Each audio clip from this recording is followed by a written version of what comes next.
કવિ મનોજ ખંડેરિયાની એક ગઝલ તરન્નુમમાં ખાલી એક એક્સપ્રેશન તરીકે તાલ વગર મારી ખૂબ ગમતી ગઝલ છે. કવિ રહસ્યોની ગુફામાં જાય છે અને પછી તો પાછા આવવાનું ગમે નહીં, એક પછી એક પ્રશ્નોની શોધમાં, પ્રશ્નોના જવાબની શોધમાં, પણ પ્રશ્નોમાં જ મજા પડી ગઈ છે. તો કવિ શું કહે છે એક પછી એક શેરમાં, એ આપ સાંભળો. આ ગઝલની તાકાત મને કવિ હરીશ મીનાશ્રુની પંક્તિઓ યાદ આવી કે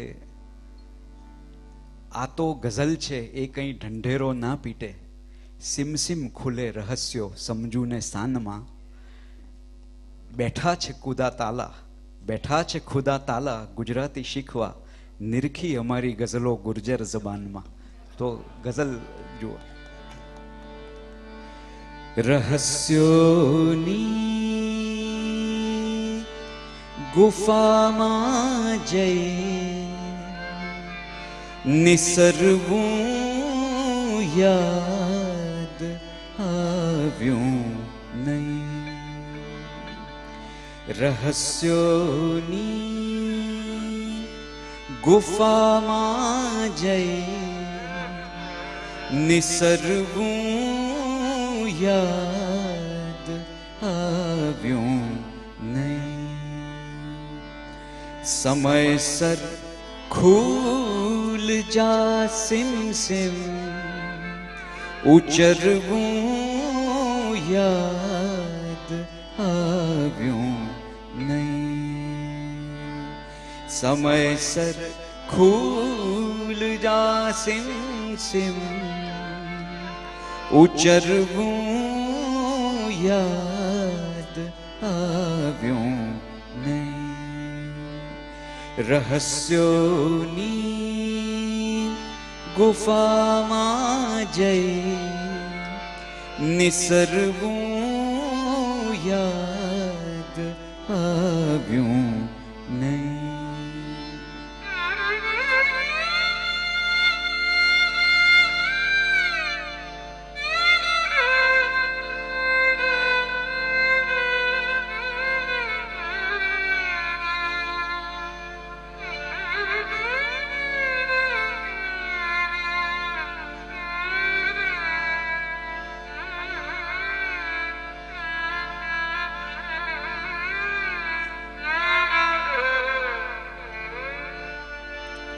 ખૂબ સુંદર શેર છે.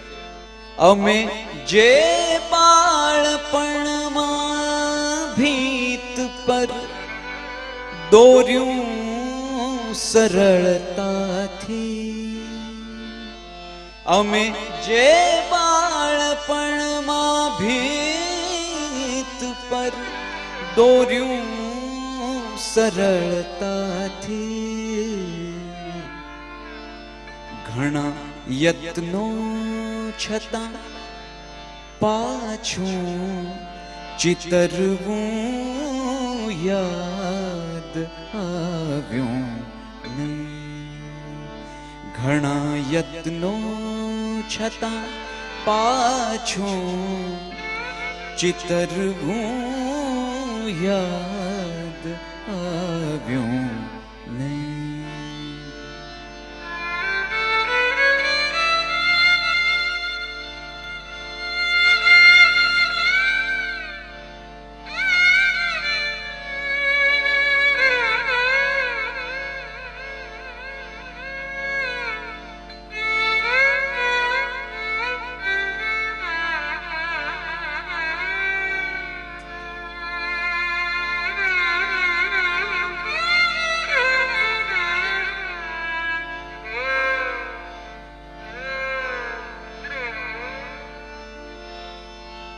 ખૂબ સુંદર શેર છે.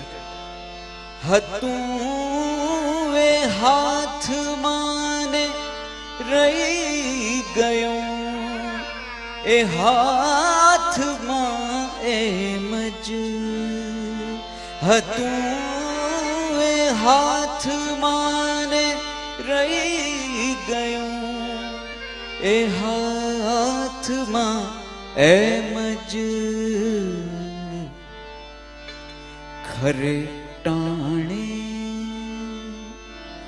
ખરે ટાણે હુકમ પાનું ઉતરવું યાદ આવ્યું નહીં. ખરે ટાણે હુકમ પાનું ઉતરવું યાદ આવ્યું નહીં.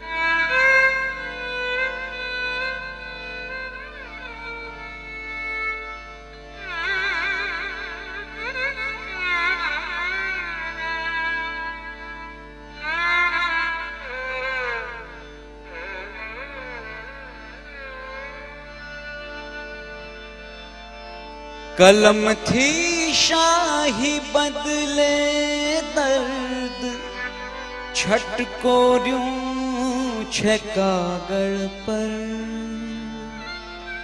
કલમ થી શાહી બદલે દર્દ છટકોર્યું છે કાગળ પર. બીજી કોઈ રીતે મન હળવું કરવું યાદ આવ્યું નહીં. બીજી કોઈ રીતે મન હળવું કરવું યાદ આવ્યું નહીં. સમયસર ખુલ જા સિમ સિમ ઉચરવું યાદ આવ્યું નહીં. રહસ્યોની ગુફામાં જઈ નિસરવું યાદ આવ્યું નહીં. આપનો ખૂબ ખૂબ આભાર. યાદ આવ્યું નહીં. અને ઘણું બધું આપણે યાદમાં રાખવાનું ભૂલી જતા હોઈએ છીએ, એટલે તો દાઢમાં રાખવાની શરૂઆત થતી હોય છે. અમુક ઉંમર પછી સપનાઓ આવતા બંધ થઈ જાય છે, એટલે મોતીઓ આવવાની શરૂઆત થતી હોય છે. આ બધું સમયસર થાય એટલા માટે જ મરીઝે કીધું કે ડંખે છે દિલને કેવી એક અક્ષર કયા વિના રહી જાય છે જે વાત સમયસર કયા વિના. તો આ સમયસર થવી જોઈએ એવી વાત એક જ છે, અને એ છે પરાક્રમસિંહજીને ખૂબ જોરદાર તાળીઓથી આપણે સ્વાગત કરવું જોઈએ. જ્યોતિર્મય સપ્તક આવો વિચાર આપવો અને આ વિચારને 7 દિવસ સુધી રંગીલા રાજકોટને પીરસવો, આનાથી મોટી અને રૂઢી વાત બીજી કઈ હોઈ શકે. ગુજરાતીને છાજે એવા વિવેક સાથે તમને વંદન કરીએ છીએ. બે એવા જ બીજા મજાના મોહબ્બત ભર્યા મિત્રો બેઠા છે. એક રામલીલાથી જેણે આખા વાતાવરણને ગૂંજતું કર્યું વિશ્વ તરફ, એ આસમાન મીર ઓસમાન મીર ઉપસ્થિત છે. એકવાર ઊભા થાવ, મને બહુ ગમે. આ ગઝલ એ એની મસ્તીનો રૂઆબ છે. અને એવા જ બીજા ક્યાંક કોક ખૂણામાં મને દેખાઈ રહ્યા છે. જય વસાવડા બેઠા છે. કઈ તરફ છે એ પણ જો જાગૃત થાય ઓડિયન્સમાંથી, મંગળાના દર્શન જેવું લાગે મને. જય બાબુ ખૂણામાં છે, ખૂબ ખૂણામાં છે. એકવાર ખૂબ જોરદાર તાળીઓ પ્લીઝ. થેન્ક યુ સાહેબ. મિત્રો, રાજકોટ પાસે આ બધા ખમતીદર મિત્રો અહીંયા બેઠા છે. હું જોઉં છું સંજુભાઈ બેઠા છે, ભરત પટેલ બેઠા છે. આ બધા બેઠા છે ને કહેવાનું ગમે કે સુગમ સંગીત અને કવિતા એ બે એવા મજાના વિષયો છે કે જેના ઉપર એક આખો પરિસંવાદ કરવો પડે. પરિસંવાદ કર્યા પછી એ ફરી જ સંવાદ કરવો પડે એવો વિષય છે. પણ એ કહું છું ત્યારે એટલી ચોક્કસ સજ્જતા સાથે કહું છું કે આપણે ત્યાં બહુ ઓછા કવિઓ જેણે નકશીક કવિતામાં પણ કામ કર્યું અને સંગીતને એટલે લિરિકને પણ અજવાળ્યો. સોંગ અને લિરિક વચ્ચે ભેદ છે, ધુમ્મસ અને ધુમાડા જેટલો ભેદ. કવિતા કવિ પોતાના માટે લખે છે એ એક વાત છે, અને એ જ્યારે લિરિક બને છે ત્યારે એની સામે ઓડિયન્સ હોય છે, પ્રેક્ષક હોય છે, દિગ્દર્શક હોય છે, લેખક હોય છે, અને એ પોતે પણ હોય છે. કારણ કે એણે પોતે પણ એના ગીત ઉપર થયેલી સિચ્યુએશનને અનુભવવાની હોય છે. સ્વરકાર એની આંગળી પકડે છે. આવા બહુ ઓછા ગીત કવિઓ આપણને સૌને સાંપડે છે. એમાંના એક સામર્થ્યવાન કવિ એટલે કવિ ભાસ્કર વોરા. રાજકોટનું એક એવું આલ્લા દરજાનું ઘરેણું જેણે લજામણીના છોડ જેવી કુમાશ ગુજરાતી કવિતાને આપી અને સંગીતને એણે ઉજળું અને ઉજાગર કર્યું. એ કવિના 2 પૌત્રીઓ એના દાદાને સરસ રીતે સ્વરાંજલિ આપવા માટે એક સીડીનું નિર્માણ કરે છે, અને એ સીડી એટલે તારે રે દરબાર. આવતીકાલ જે કેટલાક અગત્યના લોકોથી ગુજરાતી સંગીતની ઓળખાવાની છે એમાંનું એક મોટું નામ એ ગાર્ગી વોરાનું છે. ગાર્ગી વોરા અને એની બહેન અનુપા પોટાએ ખાસ સીડી તૈયાર કરી ભાસ્કર વોરાના ગીતોની. પુરુષોત્તમ ઉપાધ્યાયથી લઈ અને નયન પંચોલી સુધીના સ્વરકારોએ એમના ગીતોને સ્વરબદ્ધ કર્યા છે. એ સીડી નવભારત કોમ્યુનિકેશને પ્રગટ કરી છે. એ સીડીનું વિમોચન કરવા માટે અધિકારી વ્યક્તિ આપણી પાસે એક જ છે. ગુજરાતી સંગીતની સાચી શરૂઆત ઉત્તર સંડાથી મુંબઈ સુધીની છે. આમ તો સૌરાષ્ટ્રથી મહારાષ્ટ્ર સુધીની છે, અને મહારાષ્ટ્ર સુધીની સફરમાં ગુજરાતી સંગીતની સાચી સફર તો 9.5 અક્ષરની જ છે, અને એ છે પુરુષોત્તમ ઉપાધ્યાય. હું આપણી તાળીઓના વિવેક સાથે પુરુષોત્તમભાઈને વિનંતી કરીશ કે મંચ ઉપર આવે. આમ વિંગમાં બેઠા છે અને હવે એમને પાંખો આવે, અને હું ગાર્ગીને વિનંતી કરીશ કે પુરુષોત્તમભાઈના મરદ હસ્તે, વરદ હસ્તે તો બહુ હોય છે આપણે ત્યાં, પણ મરદ હસ્તે એ સીડીનું લોકાર્પણ કરે. સાથે હું પરાક્રમસિંહજીને વિનંતી કરીશ કે મંચ ઉપર આવે. અનિલ ખંભાઈતાને વિનંતી કરીશ કે તેઓ મંચ ઉપર આવે.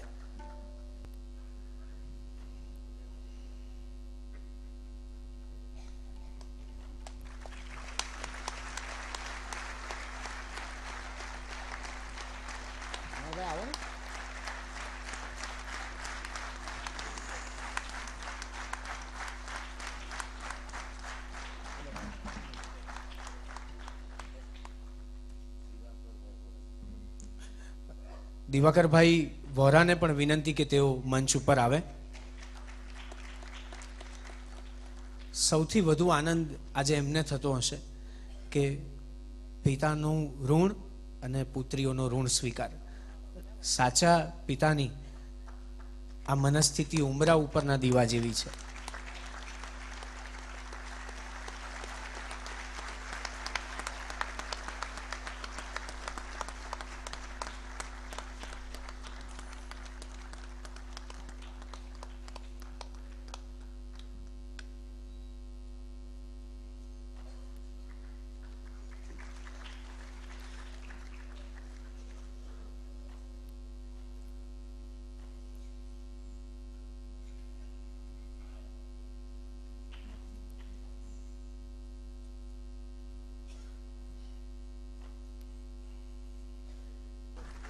એકવાર ખૂબ જોરદાર તાળીઓ એ કવિને નામ, જે કવિએ ગુજરાતી સંગીતને આટલા રૂડા રૂપાળા કાવ્યો આપ્યા. અને હવે પુરુષોત્તમ ઉપાધ્યાયને વિનંતી કરું છું કે તેઓ હૃદયસ્થ તો છે જ, પણ મંચસ્થ થાય તો આખી વાત કંઈક ઓર જામે. પુરુષોત્તમભાઈની પાસેથી આપણે કેટલાક એમના યાદગાર સ્વરાંકનો સાંભળવા છે. રાસબિહારી દેસાઈની ભાષામાં કહું તો કેટલાક તાજમહેલ જેવા સ્વરાંકનો એમની પાસેથી સાંભળવા છે. એક વ્યક્તિ 80 વર્ષે પણ મંચ ઉપર 2.5-3 કલાક સુધી પરફોર્મ કરી શકે, એને જીવતી જાગતી જીવંત રીતે નિહાળવી એ આપણા બધા માટે એક લાવો છે. હું ચોક્કસ માનું છું કે બીજી ભાષા એ ગુજરાતી ભાષા નથી, કારણ કે બીજી ભાષા પાસે પુરુષોત્તમ ઉપાધ્યાય નથી.